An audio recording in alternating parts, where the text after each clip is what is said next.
بسم اللہ الرحمن الرحیم۔ محترم ویورز، السلام علیکم۔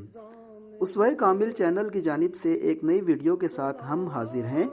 آج ہم آپ کے سامنے سورہ فاتحہ کی اہمیت، فضیلت اور فوائد پر بات کریں گے۔ فاتحہ کے معنی ہے شروع کرنے والی یا کھولنے والی۔ قرآن کریم کا آغاز اسی سورت سے ہوتا ہے، اس لیے اسے سورہ فاتحہ کہتے ہیں، اور اس لیے بھی کہ نماز میں قرأت اسی سے شروع ہوتی ہے۔ اسے ام الکتاب بھی کہتے ہیں اور اس کا ایک نام ام القرآن بھی ہے۔ حضرت ابن عباس رضی اللہ عنہ اسے اساس القرآن کہتے تھے، یعنی قرآن کی جڑ۔ اسے سورۃ الحمد اور سورۃ الصلاح بھی کہتے ہیں، اس لیے کہ نماز کی ہر رکعت میں اسی سورت کا پڑھنا شرط ہے۔ اس کا ایک نام سبع مثانی بھی ہے، یعنی 7 آیات والی سورت، اس لیے کہ قرآن پاک کی سورۃ الحجر میں اللہ رب العزت نے فرمایا وَلَقَدْ آتَيْنَاكَ سَبْعًا مِّنَ الْمَثَانِي وَالْقُرْآنَ الْعَظِيمِ، یعنی اور بے شک ہم نے آپ کو بار بار دہرائی جانے والی 7 آیات اور قرآن عظیم عطا کیا۔ سورہ فاتحہ کے 7 آیات ہیں اور نماز کی ہر رکعت میں اس کا پڑھنا لازمی ہے، اس لیے سورۃ الحجر کی اس آیت میں اللہ رب العزت نے سورہ فاتحہ کی طرف ہی اشارہ کیا ہے۔ اس سورت کی اہمیت کو واضح کرنے کے لیے اللہ رب العزت نے اس کا خاص طور پر ذکر فرمایا، ورنہ اس آیت میں صرف قرآن العظیم فرما دینا ہی کافی تھا۔ یہ مبارک سورت نہایت کارآمد مضامین کا مجموعہ ہے۔ ان 7 آیات میں اللہ رب العزت کی حمد، اس کی بزرگی، اس کی ثنا، اس کے پاکیزہ ناموں کا اور اس کی بلند و بالا صفتوں کا بیان ہے۔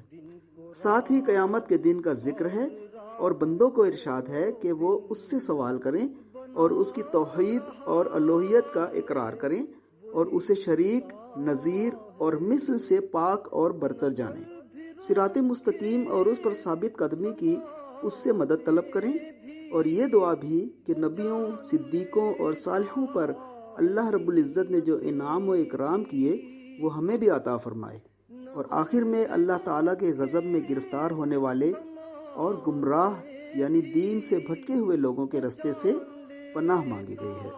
حضرت ابن عباس رضی اللہ عنہ، قتادہ اور ابو العالیہ فرماتے ہیں کہ یہ سورت مکی ہے، جبکہ حضرت ابو ہریرہ رضی اللہ عنہ، مجاہد، عطا بن یسار اور زہری رحمۃ اللہ علیہ فرماتے ہیں کہ یہ سورت مدنی ہے، اور ایک قول یہ بھی ہے کہ یہ سورت 2 مرتبہ نازل ہوئی ہے، ایک مرتبہ مکہ میں اور دوبارہ مدینہ میں۔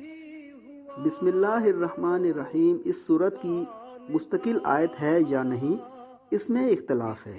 تمام کوفی قاری، صحابہ رضی اللہ عنہم اور تابعین رحمۃ اللہ علیہ کی ایک جماعت اور سابقہ بہت سارے بزرگ تو اسے سورہ فاتحہ کی ایک پوری اور مستقل آیت کہتے ہیں، جبکہ بعض اسے اس کا ایک جزو مانتے ہیں اور بعض سرے سے اس آیت کو اس کے شروع میں مانتے ہی نہیں۔ سورہ فاتحہ کو سورہ شفا بھی کہا جاتا ہے۔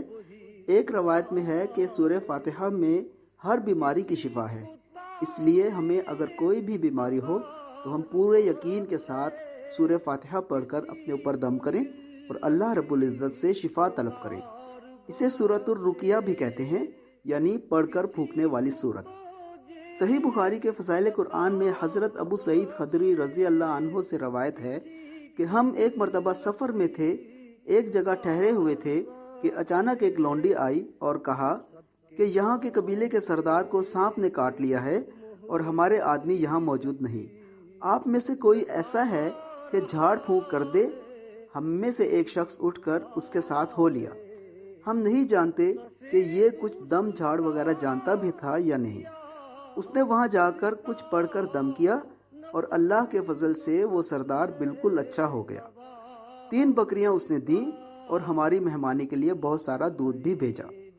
جب وہ واپس آیا تو ہم نے پوچھا، تمہیں جھاڑ پھونک کا کچھ علم بھی ہے یا نہیں؟ اس نے کہا، میں نے تو صرف سورہ فاتحہ پڑھ کر دم کیا ہے۔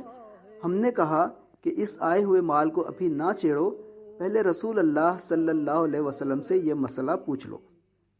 مدینہ پہنچ کر ہم نے حضور اقدس صلی اللہ علیہ وسلم سے یہ واقعہ ذکر کیا تو آپ صلی اللہ علیہ وسلم نے فرمایا، اس سے کیسے معلوم ہو گیا کہ یہ پڑھ کر دم کرنے کی صورت ہے؟ اس مال کے حصے کر لو اور میرا بھی ایک حصہ رکھنا۔ صحیح مسلم اور ابو داؤد میں بھی یہ حدیث موجود ہے۔ تو ویورز، آپ نے دیکھا کہ سانپ کے کانٹے جیسے موذی مرض سے بھی اس صورت کی مدد سے شفا مل سکتی ہے، تو ہماری چھوٹی چھوٹی بیماریاں تو اس کے آگے کچھ بھی نہیں۔ بس یہ یقین ہونا چاہیے کہ یہ اللہ رب العزت کا پاک کلام ہے اور شفا اسی کے ہاتھ میں ہے۔ مسلم اور نسائی میں حدیث ہے کہ رسول اللہ صلی اللہ علیہ وسلم کے پاس ایک مرتبہ حضرت جبرائیل علیہ السلام بیٹھے ہوئے تھے کہ اوپر سے ایک زوردار دھماکے کی آواز آئی۔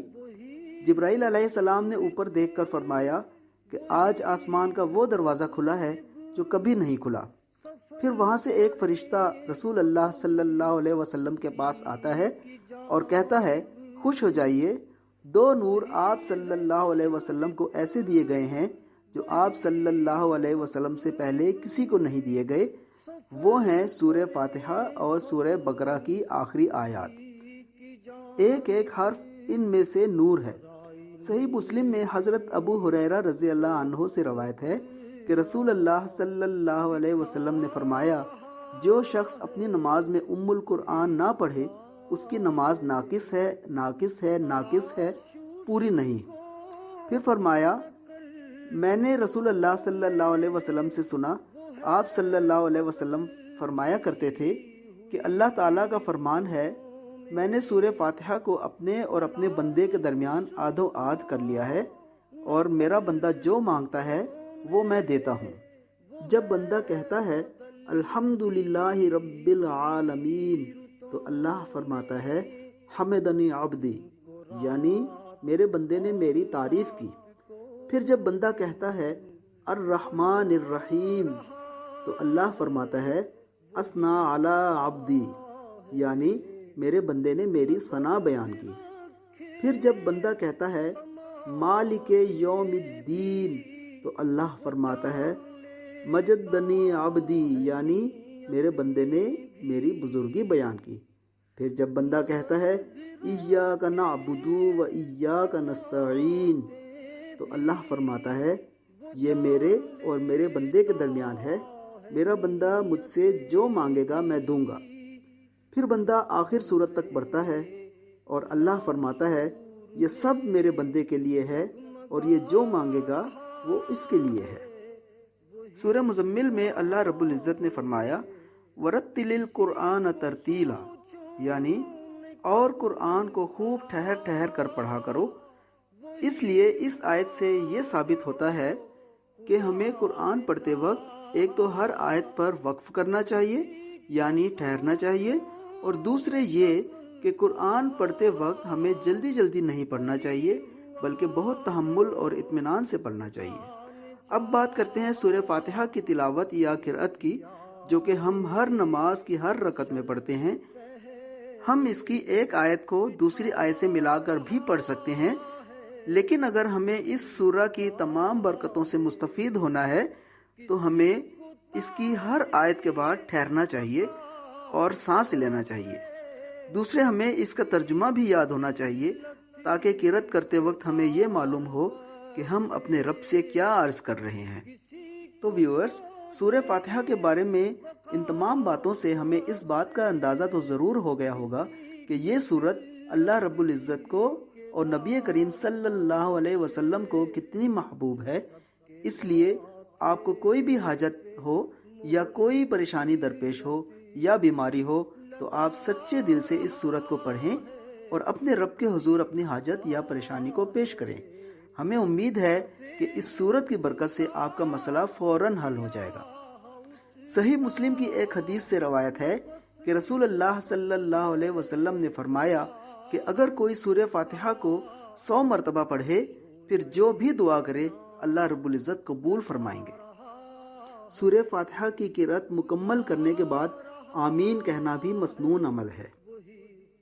آخر میں اس بات کے ساتھ ہم آج کی اس ویڈیو کا اختتام کریں گے کہ سورہ فاتحہ کو آپ زیادہ سے زیادہ اپنی زندگیوں میں شامل رکھیں، کیونکہ یہ سورت اللہ رب العزت کے نزدیک ایک غیر معمولی اہمیت و فضیلت کی حامل ہے اور ہر مشکل میں اس صورت کے ذریعے اللہ رب العزت سے مدد مانگنے والا کبھی مایوس نہیں کیا جاتا۔